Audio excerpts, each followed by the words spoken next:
Leidykla Alma Litera išleido pirmą žurnalistės Saulės Sakalauskaitės Pauliuvienės knygą Sudužusių širdžių diena.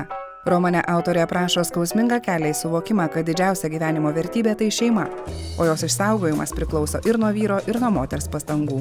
Kaip pati autorė apibūdintų šią knygą ir kodėl jai kilo noras pasakoti tokią jautrią istoriją? Galima sakyti, kad susipynė kelios istorijos, tarp jų yra ir mano. Iš tiesų, aš nežinau, kas yra vertingesnio šitam pasauliu negu dviejų žmonių santykiai. Ir mes labai dabar pripratę prie greitų vedybų, greitų skyrybų, prie greitų meilės istorijų. Mes visiškai nebevertinam to, kas iš tiesų yra tarp dviejų žmonių.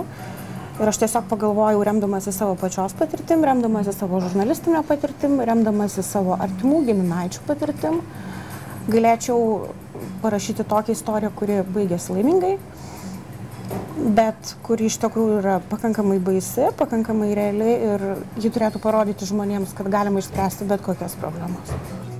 Meilės romano žanrą pasirinkusios autorės klausėme, ar jai tai buvo kūrybinis iššūkis ar stilistiniai rėmai. Juk nepaslaptis, jog literatūros kritikai šį žanrą dažnai palieka nuošalyje. Tad ar romanas Sudužusių širdžių diena neliks nepelnytai nepastebėtas? Kai perskaičiau kokį 2010 verstinį romaną, supratau, kad tikrai gali lietuvių literatūra turėti gerą meilės romaną. Taip tai yra ir iššūkis, taip tai yra ir rėmai. Kartu, drauge, tai yra ir rėmas, ir iššūkis. Kaip pavyko man įsprausti savį į tuos rėmus, tai gali pasakyti skaitytojas, kuris skaitęs daug yra meilės romanų, tai gali pasakyti kritikai, kurie, tarkim, domisi meilės romanu, bet kiek žinau, tai yra visiškai už rimtosios kultūros ribų nustumtas žanras. Jis tarsi kaip ir nelabai turi teisę egzistuoti, nors pasaulyje tai yra labai priimtas dalykas. Tai vargu, ar kritikai imsis iš vis nagrinėti tą knygą. Aš rašiau ne kritikai, aš rašiau skaitytojui ir taip kaip mes einame į kiną, tarkim, žiūrime holivudinius filmus ir žiūrime Ingmarą Bergmaną, tai visiškai jau kad siejame du skirtingus dalykus, atskiriame du žanrus – intelektualų į kiną nuo komercinio kino.